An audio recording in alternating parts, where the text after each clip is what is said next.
Hey folks, welcome back to Gaming Garbage, where we take a look at games, chat about the gaming news in the industry, and of course, stream for fun. Today we're doing Gaming News Consolidated. This is December 15th through the 21st, and this is where I take time every week, usually a few hours, to watch videos, to read articles, and put everything all in one place for you for the week. I go up to a max of 5 pages, which I generally hit just about every single week, but it can be kind of frustrating sometimes to blip through all of the different videos, to go through the different channels, to try to keep up with the news every week. And we understand why they do it, right? It's reviews, it's to keep the algos going and stuff. But yeah, I don't necessarily like that all the time, and so yeah, I just enjoy news. Once a week, kind of like a big podcast. And I figured, hey, some of you guys actually like that too, and some of you do. Some of you watch it every single week, so thank you for doing that. So we're going to talk about someone ending Blu-ray drives. We're going to talk about COD Zombies running into some issues, which was more or less last week, but I'm talking about it this week because I ran out of room. We're going to talk too about a lawsuit with Epic Games and the FTC. We're going to talk too about the Balatro creator and how he feels about his rating. We're going to talk about Jake Paul getting some DLC. We're going to talk too about Intergalactic, and this is a really weird one. Because I'm not actually sure what the truth is. So I'll share all that.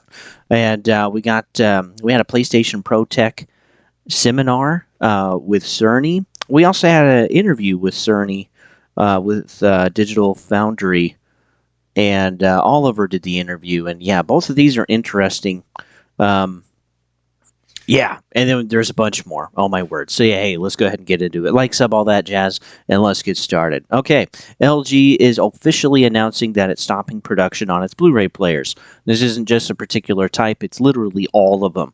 And so they announced this last week, and this is all of the drives. Also, Sony earlier this year says that they're stopping retail production of the recordable Blu-ray drives, which those are pretty nice because basically then you can create your own drives that you wish and stuff like that. But yeah, the reason is that they're basically not selling. That's what's going on, and there's just less market demand. And this is bad for a lot of us that are basically, 25 or over years old, because we really care about having our physical copies and our ownership, that we have a physical thing. Though, of course, a physical copy doesn't really always mean ownership anymore because of online requirements, because not all of the files are on the disk and etc. So it's certainly not perfect, but physical copies, not having physical copies at all, definitely takes away some of the ownership and some of our control of what we're actually consuming. So, but yeah, also though, if the drives are scaling back, this also means that the digital media will scale back too. We're already seeing this with movies and TV shows. It's almost impossible now to see a lot of the movies, to own a lot of the movies, to own a lot of the TV shows, unless you have like DVDs or maybe even VHS for some of these. And it really kind of sucks. And for video games, as of 2010 and earlier, 87% of those games aren't even available. And so, yeah, to not even have physical copies definitely hinders that. With PC, everything is 100% digital now. We already know that. It's been like that for over 10 years. And PC is also the biggest platform for video games. Steam alone has 132 million monthly active users. PlayStation is about 75% digital. That means the other 25% are focused on their bigger titles like Spider-Man or God of War or some of the other big IPs that they have, like Horizon Zero Dawn and The Last of Us as well, probably, because those are kind of bigger titles and people really actually want to own those because they'll probably want to come back to them someday. And yeah, we totally get that. Also, Xbox is about 90% digital right now. All sales on Xbox are digital, and this is actually pretty high. This is kind of crazy, but again, when you're not releasing, bangers for the last 4 or 5 years, that can be kind of tough. Now, I think we're definitely having some bangers, but like trying to find a physical copy of Indiana Jones, for example, is going to be kind of difficult, or like Doom Dark Ages or Avowed honestly doesn't even have a physical copy. We already know that that there won't even technically be a physical copy ever of Avowed, unless Limited Run Games, I guess, makes one, but they haven't said that they are. So Avowed, whether it's a good or bad title, it is more or less a AAA game, and it will only be digital. And I think that trend is going to continue. I don't like it. I hate it. But what are we going to do? Honestly, it's going to be tough. Stalker 2, for example, also very limited in its physical release. They sold out like crazy, and yeah, it's incredibly difficult actually getting a physical copy of Stalker 2. Wonderful game for survival and horror, by the way. Quite fun. Um, and a massive game too at that. But yeah, it's just a frustrating thing that like digital ownership is even pretty convoluted, because we even found out with Steam, they now have to put on there that it's like, hey, you're just buying the license, right? You don't actually own this. And honestly, this is why I've just accepted switching over to Game Pass, because most of the games I don't want to own anyway. The ones that I do, I will try to find a physical copy of, but the majority of the games that I play, I don't really desire to own them. But yeah, this makes it tough for companies and all sorts of stuff. So, also, I almost forgot Nintendo. This is horrible. Nintendo finally tipped over 50%. So 50.2% of all of their sales are digital. Now, they were the last bastion, okay? They've been in the 40s for a long, long time, and they've always had 50% plus always be more physical copies. But yeah, this is the first time that they've actually gone 50% on digital sales, which is crazy. And really, I think that's the end, honestly. We're at a point now where the majority of every platform is digital, and this is not going to stop. It's going to keep going. And ultimately, who do we have to blame? It's us. Maybe we don't think we want to buy a game at full price, and so we wait, and hey, it's on sale, and I bought a digital copy. And so that's the data that they're seeing, and that's why it's being pushed this way. How effective is this push? Well, one of the biggest companies ever actually shut down. That makes physical media. This is Ingram Entertainment. This was earlier. Oh no, this was Black Friday last year. So they stopped making DVDs and Blu-rays as the expenses were too high, and it was bigger than their sales, and so they just had to quit. And it's not like they passed it off to somebody else. They just ended operations. So all sales, unless the publisher really wants to do physical, all sales being digital, it's inevitable. Like, there's really no way around this. Disney, too, also is no longer doing disc production. They've passed it on to Sony, and honestly, I don't think Sony's going to do it forever. And even trying to find, like, we got rid of Disney Plus a while ago, and trying to find physical copies of some of these movies, man, is brutal. It's really tough. Netflix has also shut down their DVD and Blu-ray business. It's just their subscription service now, which a lot of us consume that. Redbox. You could walk to a kiosk, right, at your local shopping mart or convenience store or whatever, and, well, Redbox went bankrupt this year. They don't exist anymore. Best Buy removed all of their physical movies. Doesn't matter if they're DVD, Blu-ray, or 4K or whatever, they're all gone. Target also removed all of their physical Xbox games and shrunk down their Nintendo side of things and PlayStation a little bit. So yeah, but yeah, Xbox is just totally gone from Target. GameStop is failing. Over 50% of their store where I live now is their products are non-games, which is insane. Yeah, you walk in, it's like, okay, this wall is games, and the rest of the little things in the store, the rest of the wall behind, off to the sides, and by the back door and everything, it's all shirts and Funko Pops and whatever else. And yeah, it's a dying business, unfortunately. And when they disappear, yeah, it's going to be pretty hard to get physical games, except for the small shops, even if you have one in town. So, because again, they're just not making them. Midnight releases, too, are just no more. The last one I think we had was The Breath of the Wild at GameStop, which was like 6 years ago. Pretty insane. And again, these were more or less physical copies, but again, as physical copies disappear, people don't need to go to midnight releases, and they've just been buying them online. And so this hasn't just affected actual ownership. This has also killed an event that some of us back in the 2000s loved and remembered. And I loved midnight releases. It was really fun getting to meet people, talk about the game, the whole hype and fanfare of everything. But yeah, now that is just a thing that'll never come back. So right now, the only producers of Blu-ray drives are Sony and Panasonic. And honestly, I don't feel that Sony already made a PlayStation 5 Pro without a disc drive. And again, which is telling. And Xbox also makes basically a version of a disc drive and a non-version or a non-disc version as well for their consoles. And again, this will continue. They're just following the trend of the consumer, folks. That's it. It's not any one particular thing or any one particular company that's at fault. It's us. And so, and there's no way to go back. It's like being caught in a tide pool. There's, or moving toward a black hole. You can get so far and be able to pull yourself away still, but eventually you cross that event horizon where now you're stuck and you are going in at some point, and that's just where we're at. And so what are we all going to do? I'm just, for right now, I'm going to be on Game Pass. I'm going to do services. I'm going to wait for sales for digital games and buy physical ones if they're available for the games that I wish. And, that's what I'm doing. But some people will go back just to the old stuff, which is perfectly fine. We all got to make our own decisions, right?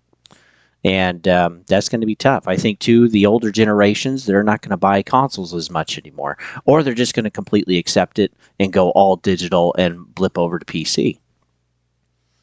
But either way, this ultimately is not better for the consumer. And that's what sucks. Yeah, it's brutal. Also, one of the IPs, Cyberpunk 2077, I actually looked up the information on this. And bad launch, right? It cost over $600 million to actually produce the game, also the DLC, the refunds, and actually fix it. So yeah, they spent a lot of money on that game, of course. But guess how much of their sales were digital? 93%. Think of that. Now, I actually have a physical copy of Cyberpunk 2077, so I am one of the 7%. I own one of the 7% of copies. But yeah, 93% were so bad. And again, if the game launches poorly, the physical copies basically quit being made. Okay, Starfield's another example of this. I remember when Walmart was pulling stuff from their shelves. And yeah, this is incredibly frustrating. But yeah, what are we going to do? This is a trend we can't stop because we started it. Yeah, so on that note, let's move on. Most of the voice actors for Call of Duty Zombies in Black Ops 6 have actually walked out due to the lack of AI protections in their contract, which is kind of crazy. The actors, they don't agree with what's going on, and like we've had loss of jobs for let me think, 3 years now. Due to, quote, AI learning and programming and stuff. They're basically just better programs. It's not true AI yet, in my opinion. But either way, people are losing their jobs. And so we have recording of voices where you can, the AI can mimic the voice really well, by the way, in most cases. You can sell your voice rights, basically, to the company. Or they've been used to be able to make art or to do simple programming or whatever. And yeah, this honestly it's pretty wild. I mean, I think of Lord of the Rings Return to Moria, which wasn't a great survival game for Lord of the Rings, but that too has AI voices. And if they hadn't have told me, I wouldn't have known. That's pretty impressive. And two, I don't believe this either can be stopped. Companies that compete will always find a way to make their costs go down. And the most expensive aspect of a business are the people. Programs and machines are cheaper. By a far margin. Initially, they're not cheaper, but they are definitely cheaper in the long run. There's even tutorials right now on how to add AI voices in Unreal Engine 5. So, what are voice actors going to do? They're going to keep complaining. They're going to keep striking, but eventually, as the people that get good contracts, they're going to roll out of those contracts. New people are going to come in, and companies are just going to switch. That's ultimately what's going to happen. Same with art direction. Okay, we're seeing this in Black Ops for the last, 3 iterations right now with like AI software stuff and pictures and calling cards and whatever and bundles. And most of us can't really tell, or we don't even really care. And so, again, this is where we have programs actually making and designing art. And the AI, the programs, they don't know enough. They're just making something for the companies to make money, right?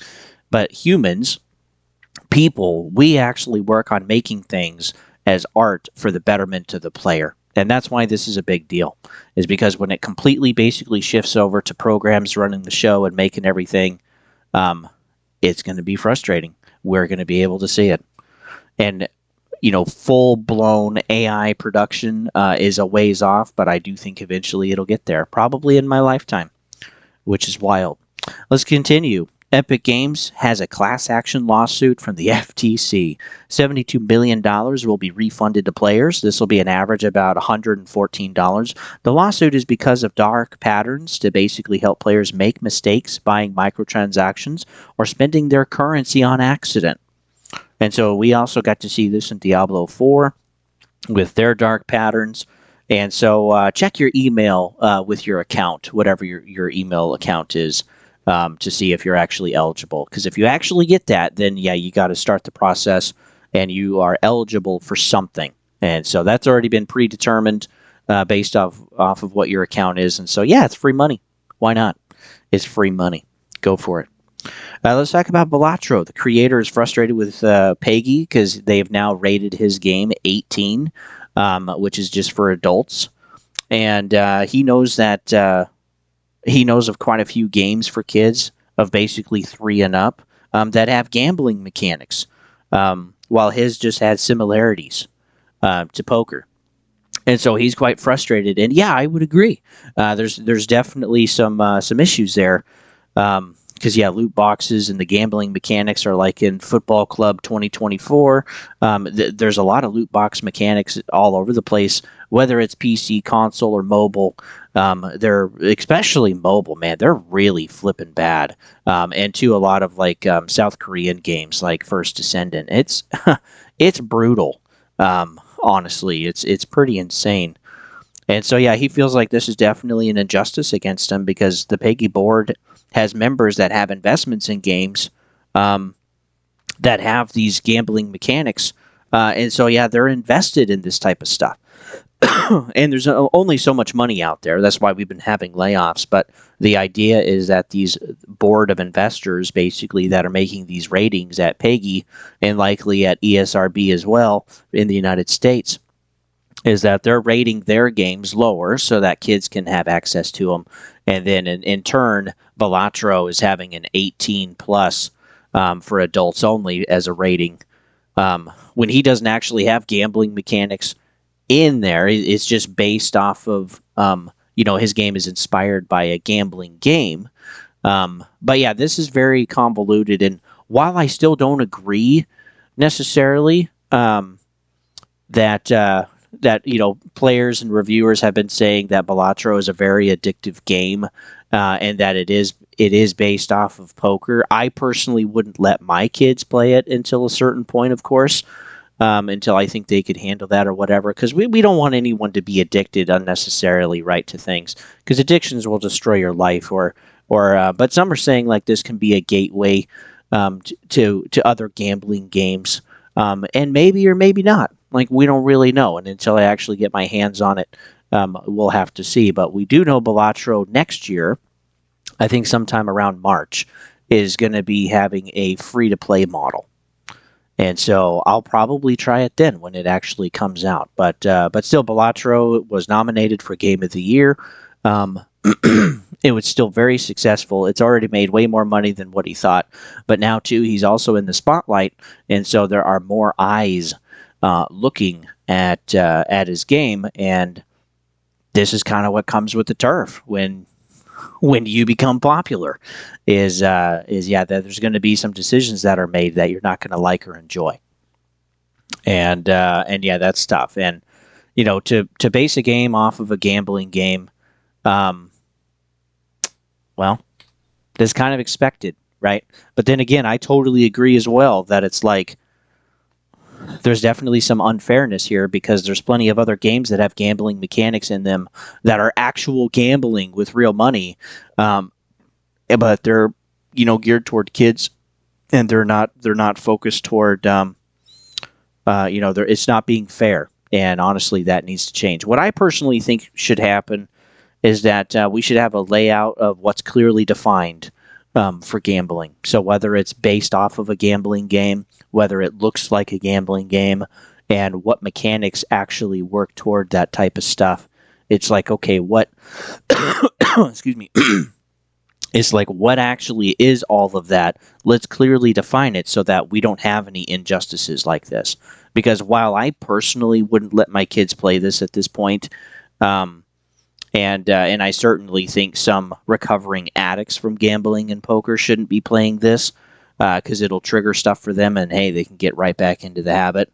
I know of a few people that are recovering, and yeah, they would not play this game because it would trigger stuff for them and get them back into it, which would be a problem. But I also think that yeah, things need to be equal and even and fair across the board.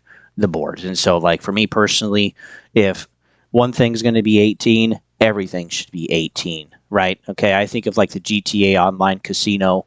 Okay, that's for 17, but that's more or less rated for the violence in the game, not for the gambling mechanics. But again, we have other things in like Roblox, we have other things in Minecraft, we have other loot boxes mechanics with sports games, and yeah, it's just frustrating. It's just frustrating. No matter what, games are ultimately made to be addictive now instead of actually good, and that's a frustrating thing. Jake Paul, so he was the guy that fought Mike Tyson in a boxing match, and so with his fame, he's actually going to be a part of a DLC now in the Undisputed game. So yeah, with the optics surrounding the fight, he's he's definitely more popular. He's this bundle is $16. It's not just him for $16. There's other fighters as well, but this already came out on December 12th. By the time you're listening to this, and yeah, I just think that's interesting. Like he's already made tens of millions, and now he's making some more with deals, and this will continue. Like he'll continue to be able, as long as he does things well and keeps himself out of negative spotlight, he'll continue to have deals like this. So yeah, that fight totally changed his life. I wonder what other old person he can fight next. That'd be great. Maybe Arnold Schwarzenegger. Maybe I don't know. Let's see. Let's talk about Intergalactic. So I feel like this game is actually misrepresenting itself. So we all got to see the trailer. Okay, there's over like 11 million of us now that have seen it from Game Awards. There's actually, I looked up on Wiki, there was 100, I think it was 134 million actually watched the Game Awards live, which is insane. That is tens of millions more than last year. That's pretty crazy how many people were watching that, but it also shows just how big that is. But we got to see the whole trailer at the end of the Game Awards, and it's basically all in space, right? She's in a Porsche spaceship. There's some other product placement there, like Pepsi and stuff, and Adidas. And we get a little bit of gameplay at the end. And so learning about the story, apparently it leaked, and you basically crash on the planet at the beginning of the game. And then the game centers around just that planet and around game combat. So it's not like a space game like with what we thought. It's not in space. It's not going to be like a Starfield, a No Man's Sky, or Outer Worlds type of game. And I don't believe this will be like a bounty hunter game either, honestly, if it's designed this way, because you're just focusing on one bounty.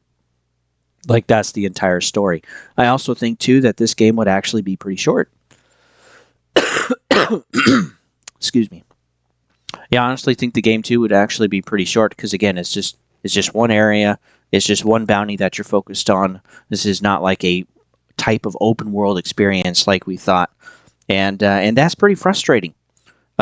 So far, it's been 4 years in development. It still probably has at least 2 or 3 or maybe even 4 left. We'll see. Currently, no release date. And I believe the game design is set for whatever it is now. Whatever they've been working on to completely scrap the entire thing and start over, I don't think that's going to happen. So it is what it is. They can maybe change some game mechanics. But this whole leak was linked to 4chan, which isn't always necessarily accurate in its leaks.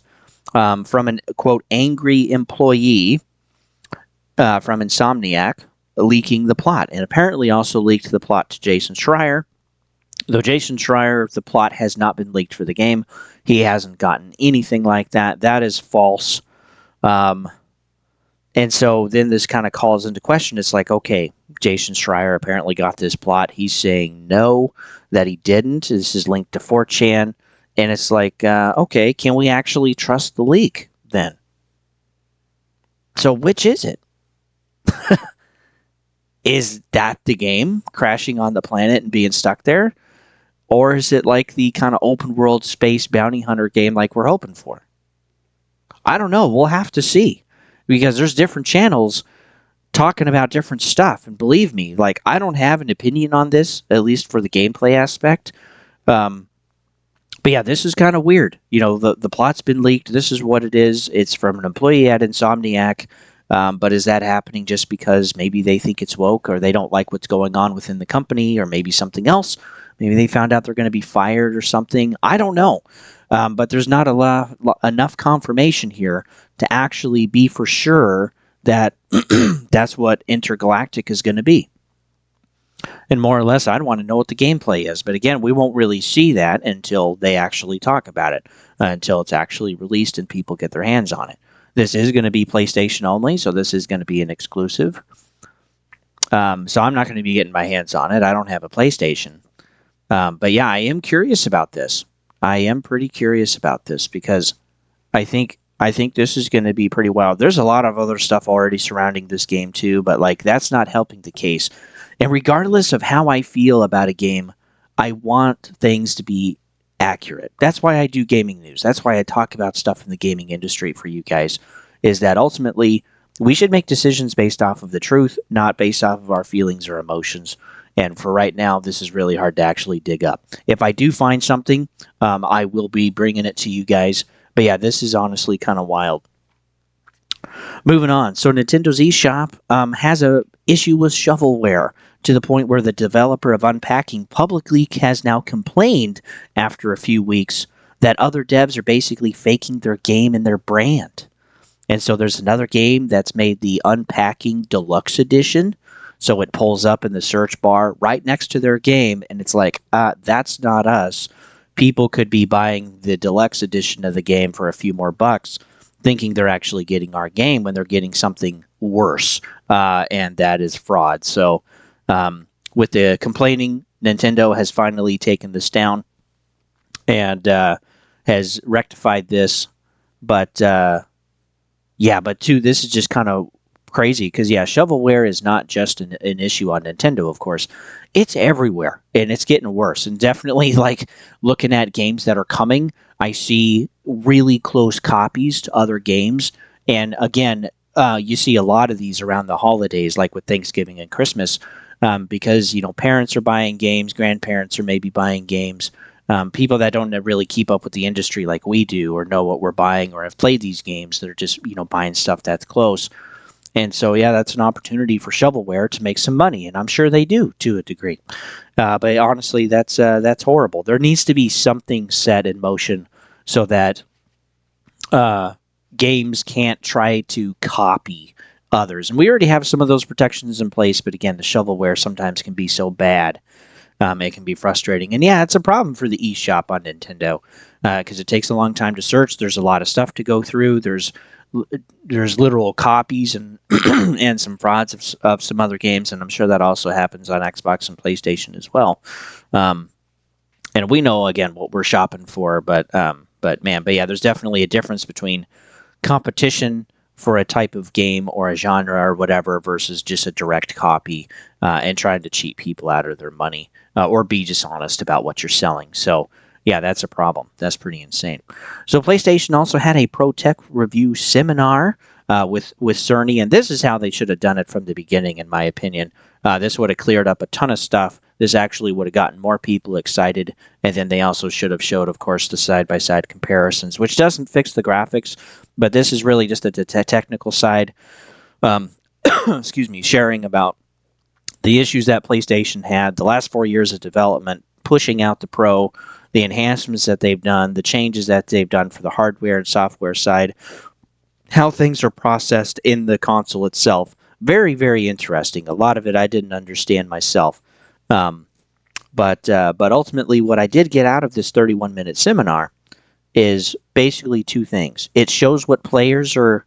It shows players what's going on in the processing and how PSSR fits in, and also adding some of the struggles that they had with how things are rendered on the screen. And it also shows devs how and what is worked through the architecture of the PlayStation 5 and how PSSR is used through that process, which honestly helps them understand how to better make their games, better optimize their games to utilize what's there for them to use. Because it definitely is an upgrade, but again, it's like we also have devs that have never really made games for this before. And so, yeah, it's just very, very interesting. But yeah, this, of course, doesn't change what players are seeing on the screen. And devs also have to learn how to use these tools better, which was brought up a little bit. But yeah, this might for future excuse me, this might for future titles, if the devs can learn how to better utilize stuff, the games can get better, the patches can get better, better versions of the patches can be put in for current games that have Pro enhanced. But yeah, I even saw in the comments that some of the game people are game devs, and they're very appreciative of actually Sony putting this out because they're getting a better understanding of what's actually going on. There is a lot of technical terms and diagrams and tons of step-by-step process through the hardware and what PSSR does, but I still believe $700 for upgraded graphics as it is still a hard sell. The devs will still need time to get better to use the tools of PSSR, and like some of them have just taken it out or aren't using it at all. Like Silent Hill 2, for example, the devs made a enhanced patch and then took that out. Decided to take that out after about a month. And so, yeah, that's kind of tough. Cerny did also say that the AI with PSSR has seen some things in game that it's never seen before, and so it doesn't really know how to process some of this type of stuff. One example was like a true blue sky, and but yeah, there's other things too that he said that has happened. And so, yeah, I'm sure they're working on fixing this. Again, this is like a version 1 of PSSR with other upscales like DLSS and FSR. They're on different iterations or different versions, and so PSSR will get better over time, but still $700 basically for enhanced PSSR upscaler basically is pretty expensive. I hope that's not a cost next time. I hope it's free because I feel like it should be, because we also have FSR as a upscaler possibility, and man, I wish I could remember what game it is, but there's excuse me, there's a game on PlayStation right now that you can play where you can actually switch on PlayStation 5 Pro between PSSR or FSR, and FSR is already built in, is already available for certain games on Xbox and on PlayStation. It's already been on PC, of course. We're on version 3.1, I think, for FSR, and version 4 is coming in the future relatively soon, maybe next year or maybe even in 2026. But again, it's like we have some competition now. It's not just PSSR by itself. Now there's another competitor with FSR being available. And so, yeah, they got to get this right. Otherwise, people aren't going to be using their stuff. That's going to be pretty interesting. I do wish to clarify that the PSSR images that you're seeing on your screen with Pro Enhanced are actual 4K resolutions. Thanks to the upscaler on the Pro. I was making some comments earlier that were probably kind of confusing, or maybe even directly saying that stuff is not actual 4K. So let me clarify this. The image is actually 4K. It's upscaled to that, but the native imagery is not 4K imagery. So what's being first put onto the screen is less than 4K, and then the upscaler kicks it up to 4K resolution, and then that's what you're seeing. So I just want to clarify that. I will link this down below for those that are interested.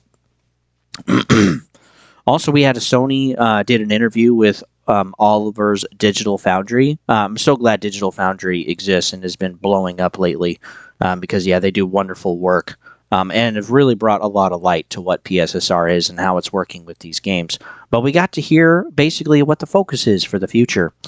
And so the focus is better super resolution, basically PSSR, better tools for the devs, making it easier for the devs to actually use PSSR and some of the other upscalers and stuff, and with better versions. And then they want to be able to add more, like for shader technology and whatever. And then also help with better ray tracing and make it more accessible. And have like a better ML library and shader library for devs. And yeah, their bigger focus really sounds like it's software related, not hardware. So we can kind of see where the focus is going to be probably for PlayStation 6. And Xbox has also said that like there's going to be, quote, AI coupled with improved hardware for like the next Xbox. And so this is kind of interesting. Personally, you know, I want next gen to render 4K at 60 frames with the hardware just by itself.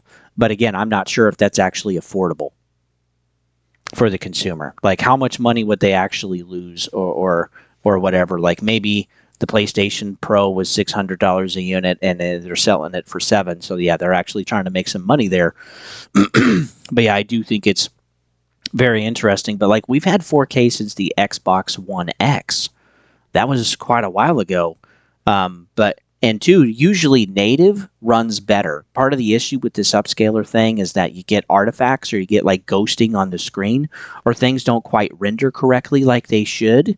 And so if we really want the best graphics, it's like, let's have local hardware in our console or like on our PC, for example, that actually renders the image at 4K at 60 frames.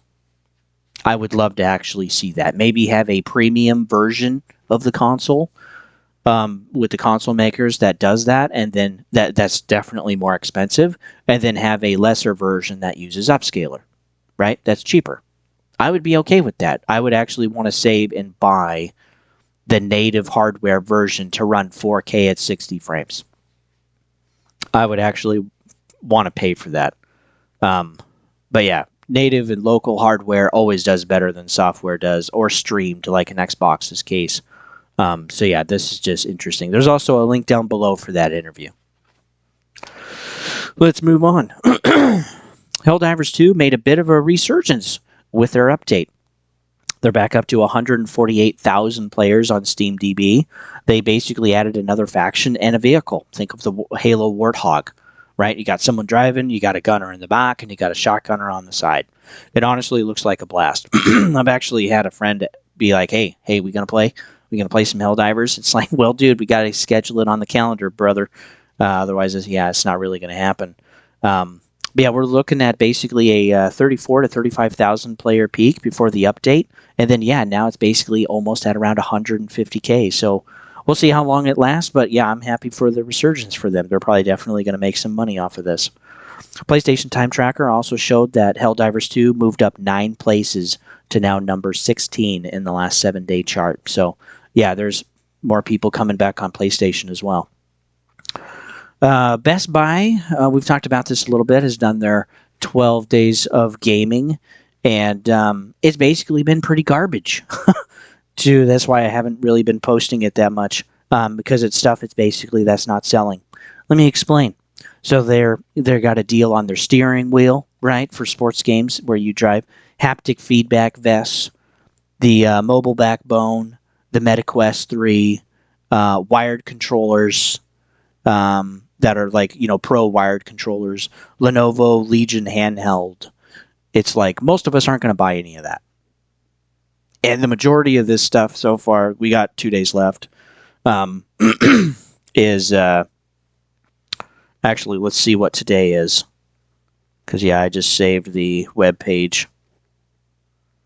But, yeah, basically, this is stuff that we wouldn't really want to buy. 12 days of gaming is like, we want games, right? And today's deal is an Xbox controller. I'm not even kidding. Again, it's another controller device. It's another accessory. Basically, if you want to, well, by the time you're listening to this, it's already gone. But, yeah, instead of $65, it's $40 for a blue Series X controller. And it's like, where's the games, man? Excuse me. We got sickness going around work. I'm trying to get over this still, but yeah, so far we've had maybe a couple of games that we'd actually be interested in.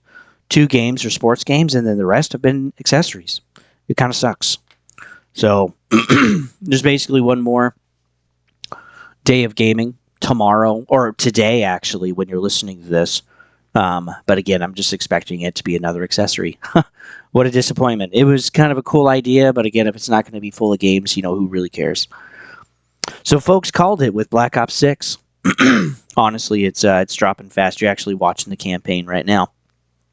Black Ops 6 launched with 315,000 players as like Call of Duty headquarters, because they don't separate the games anymore. Today, it's at 98,000, and the peak, at its peak, and basically it's crashed that far in 7 weeks. That's like 67, 68%. That's insane. Warzone content creators are saying they're quitting, and they're quitting publicly, or they're just not really doing it as much, or saying they're not going to do it as much. They're wanting to play other stuff. Players, too, are complaining about how tight the skill-based matchmaking is for multiplayer. The servers, the AI art, the issue with, packet burst and all of this stuff. Like, there's so much to actually complain about. And I agree. Like, it's not the best playing or multiplayer experience. And skill-based matchmaking is pretty tight, and it's frustrating most of the time. There's other times where it's wider for whatever reason, and those matches are either really, really good, which aren't fun, or really, really bad, which isn't fun either. So yeah, Call of Duty it's having a problem. It's not fun. I think it's definitely a better Call of Duty than what we've had in the last 3 iterations. This has been my favorite one to play since Cold War. But it's still frustrating. It's still definitely frustrating. But yeah, folks are quitting for one thing or another. The best part is the campaign, which is what you're seeing right now, or the zombies. Those have actually been pretty fun. Both of those I've enjoyed personally. But yeah, and many too, including myself, like the movement, like the gunplay. Prestige is back. But yeah, it's just not as fun, and that's tough. Activision Blizzard feels like kind of another Ubisoft, honestly. Things stay the same. Optics are bad or get worse. There's server issues. There's changes to better the company and not the players. Now that Xbox own them, boy, they better make some changes drastically. Otherwise, yeah, they could definitely lose Call of Duty, and that would be a $70 billion oopsie, and that would be a huge problem. The majority of players are still PlayStation 4 and PlayStation 5. PC is basically tapped out. All of the lobbies that I'm in now are basically PlayStation players. No PC anymore, and there's a little bit of Xbox. But yeah, it's mostly just PlayStation. And honestly, what are live service PvP companies are going to do when their player base ages? With Fortnite, like they're making other modes. Like, we're just not that fast anymore, right? We can't really compete. So Fortnite is making other modes, like their first-person shooter version. They're also doing Brick Life. They added Lego earlier this year. They've add creator modes a couple of years ago. And so other companies making games, they gotta figure out something. They gotta make them fun to the changing demographic in their player base. So yeah, we'll see what happens. I wonder too how Marathon is going to be, an extraction shooter. Like, I really don't want that. And then what about Fair Games? Both of those are Sony IPs, but it's like, yeah, what are they going to do? PvP, baby. And it's like, most older folks don't want that anymore because we're not that good. Let's talk about some games that are maybe you haven't heard about, which would be interesting. So we got Alien Ice. I'm just going to run through these real quick. Alien Isolation 2, Arc 2, Avatar: Last Airbender. There's going to be a fighting and a role-playing game. A new BioShock, a Black Panther game, a game called Black State, which again is another like kind of extraction shooter thing. Blade Runner 2033, which looks interesting. Control 2, Crisis 4. Yeah, I'm going through Crisis right now and just enjoying the memories. It's so fun. And 2, just the seriousness that they had with their IP. I hope that continues. It's wonderful. Another Darksiders game, Everwild by Rare, who made Sea of Thieves. We also have another Iron Man game. We have Jurassic Park Survival. We have Kingdom Hearts 4 is coming in development right now. We have Blade, a game. We have a Wolverine game, of course, which we've seen a trailer for. We know the next Mass Effect. Boy, they better not botch it like Veilguard. We know the next Mass Effect is in development. Night Wanderer, which is going to be like another Souls type of game. Prison Architect 2, Project 007, which is from the Hitman developer, so I hope that's like, James Bond. That would be great to have like another GoldenEye or something.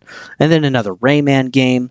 We're also having multiple Star Wars games. So basically Star Wars Jedi 3. So the last one was Survivor. We're going to get another Star Wars Jedi game. We're also going to get a strategy game, an adventure game, another game called Star Wars Eclipse. We also have the Splinter Cell remake. There is another new Tomb Raider game in development. They're probably just gussying people up for putting the new trilogy on sale, doing the remasters of the old ones on PlayStation 1 and 2 for us old fogies. And so, yeah, new Tomb Raider game. This could be great timing for Crystal Dynamics. Also, a Wolf Among Us 2 game and Wonder Woman, which we saw an announcement trailer for 3 years ago, and we just haven't heard anything. These are all, of course, subject to change, possibly going to cancel. But, there's a lot of stuff that's actually in development right now that I'm kind of excited for. And I'm not excited in the PvP type of stuff necessarily. I'm more excited for the story, and there's a lot of story games here. So hopefully they do them justice. No real release dates for these, but yeah, I hope these studios make it and they don't have a ton of layoffs, and that these games actually come out good. So that would be great. All right, we're almost done here. Lastly is X Defiant. We got our last update, and we got our last update, and the devs just dumped everything that they had. Right, Season 3 was basically Assassin's Creed, and they also dumped stuff from Season 4 and 7, whatever they were working on that was working well enough. But we got 3 new factions, 13 new maps. They look great and feel good in most cases. Even looking at the Enchanted Forest is made off of Rayman games. How cool is that, honestly? We got 7 new guns. We had new game modes, including party modes that were coming and in the mix, and also a mode of just bots, either to practice but more or less I'm thinking there's just not enough players in the game at this point since the game is going to be dead. It's going to be sunsetted in June of next year. And there won't be another update after this. That will be it. So yeah, that was probably what they did for the bots. But yeah, I imagine, some of this really could have been good. The issue is their launch again was just still too rough. They needed a whole nother year, in my opinion, to figure out some stuff, to get more feedback from the community, and then it just couldn't compete with Black Ops 6. And then now Black Ops 6 is just kind of dying in 2 months, and it's just frustrating because we don't have a freaking good first-person shooter. We don't, and that's my favorite genre to boot. And really enjoyed the campaign of Black Ops 6. It's the best campaign they've had in a long time. Again, since Cold War, in my opinion, and pretty long too. People were telling me it's 3 hours. No, it's more like 8 or 10 hours, which is great. It's one of the longest COD campaigns I played in a while. But ultimately, yeah, this is just frustrating. And if you're curious, I'll link this down below as well. But yeah, Nero Cinema streamed basically 5 hours and only played for about 2.5. So there's a lot of sitting in queue, waiting for players to show up. He's thinking it's maybe more or less kind of like a server issue on their end, since they're sunsetting the game. Maybe they're just shutting them off. But I think it's the player base, because if you're going to sit there forever, well, it can't find players, and yeah, that's not good. That's honestly not good. And yeah, it is a dying game. So I might download it again just to actually see what it looks like. But we also got a prestige mode that they added. They had weapon inspections for stuff, level up individual operators to get skins in game. There was a lot of stuff that they were adding, that they were working on. And if you're curious, you can still actually download this yourself if you already had it at one point. But like if you've never played it before, you're out of luck. There's nothing you can do about that. But everything is unlocked and everything is free. So, but yeah, we don't have a first-person shooter right now, besides Fortnite, I guess, with their new mode, and an Apex Legends, and I guess the finals too could be counted for that. But again, I don't know. That's not like a super big one, but like we had Battlefield at one point. You know, we had Call of Duty, and X Defiant was another one. We had Medal of Honor, and it's like all of these suck, or they're getting killed off, and just like I just want a good first-person shooter game with like a campaign of like 20 missions or something, like back in the day. But again, it's just how the gaming industry is, folks. It's frustrating. All right, last thing. Sony is not having a buyout of Kadokawa. That is the parent company of From Software. Kadokawa also owns crap. I'm trying to remember. But anyway, they also own a lot of animation or anime type of stuff. And so Sony currently has $318 million, which is roughly 10% of all of the shares of Kadokawa. Sony does have a, quote, strategic capital and business alliance with Kadokawa. The idea is to boost the IPs globally that Kadokawa has and to have a global media mix strategy. Adaptions. There will be adaptions for live service films, TV shows, co-producing anime TV shows, and expanding Kadokawa's games. Sony has said the alliance will make them the largest shareholder. I want to emphasize will. So Sony is definitely planning to make money off of this, but they're not currently the biggest shareholder, I don't think. I think they're right behind Tencent. And so maybe Sony is planning in the future to have success, use that successful money to then buy more shares. That would make sense to me. Sony will likely also, I just said that, excuse me. And then for the buyout, Kadokawa wasn't going to piecemeal. They're like, no, you actually just need to buy the entire company or nothing at all. And so Sony needed $4.3 billion today. In the future, it will likely be more, especially if Sony helps them be successful. But yeah, Sony didn't actually have that money, which is interesting. That was the point that kind of came across with some of Sony's statements, is that they just didn't have the finances right now. So yeah, they haven't been making money. They haven't been doing very good. And they're finally kind of admitting that. But I did have one thought, though. What if Sony kind of sabotages the IPs in some of these other projects to actually lower Kadokawa's value? That's what some people are assuming right now with Ubisoft. And why not? I mean, if you actually want to buy them, if you actually want to have a buyout and all this stuff, why not actually do that? So yeah, it's just very, very interesting. Sony does own Crunchyroll and Funimation. Those are also anime, companies or whatever that have anime and manga, manga and stuff. But yeah, if they basically buy Kadokawa, they'll be the biggest owner of IPs, and they'll have a monopoly. And then they'll have From Software, which I'm worried about that, because honestly, Sony's done a horrible job of actually having their PlayStation 5. Their game of the year is Astrobot, for Pete's sakes. Good go.